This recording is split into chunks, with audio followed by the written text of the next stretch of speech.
Le mois d'octobre est particulier pour les femmes. Après la capitale française et l'éclairage très remarqué en rose de la Tour Eiffel, c'est au tour de Tel Aviv de montrer son soutien à la cause de la lutte contre le cancer du sein.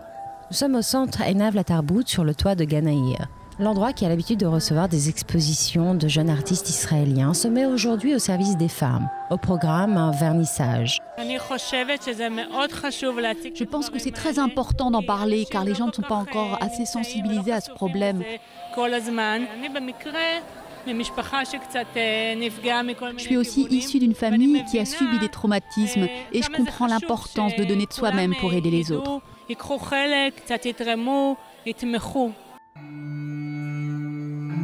Sur les murs, une vingtaine de photos de femmes, pas n'importe lesquelles, des femmes courageuses. Elles ont traversé de douloureuses épreuves, comme entre autres le cancer du sein.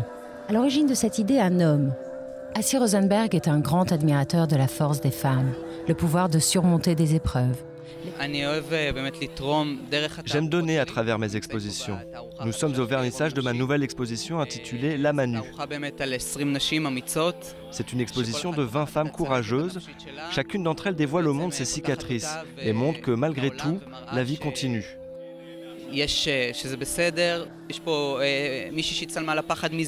On en trouve qui ont peur de la vieillesse, ou encore d'autres qui sont rejetés par leurs amis, ou enfin qui ont fait une déprime après l'accouchement.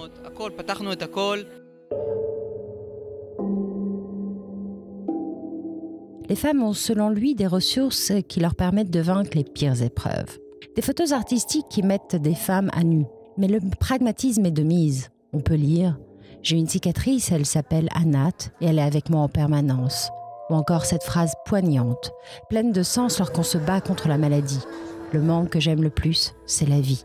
L'argent récolté sera reversé à l'association Echad Leteisha, organisme qui accompagne les femmes et leurs familles durant la maladie ou un autre traumatisme. L'organisme a été créé il y a 21 ans. Il donne service et réconfort aux femmes malades du cancer du sein et à leurs familles. Quand une femme est malade, l'épreuve est aussi celle de la famille et nous sommes là pour eux aussi. Aller à cette exposition, c'est aider pour lutter contre le cancer du sein, certes. Mais c'est aussi l'occasion de rencontrer des acteurs israéliens qui n'ont pas hésité à revêtir le costume de serveurs pour montrer leur implication à la cause. C'est une opportunité de se remettre en question, de pouvoir parler de sujets tabous à travers la photo. La communication, c'est la prévention. 92% des femmes sont sauvées grâce à une mammographie. Ce qui a changé depuis 20 ans ne sont pas les chiffres, mais le fait d'en parler.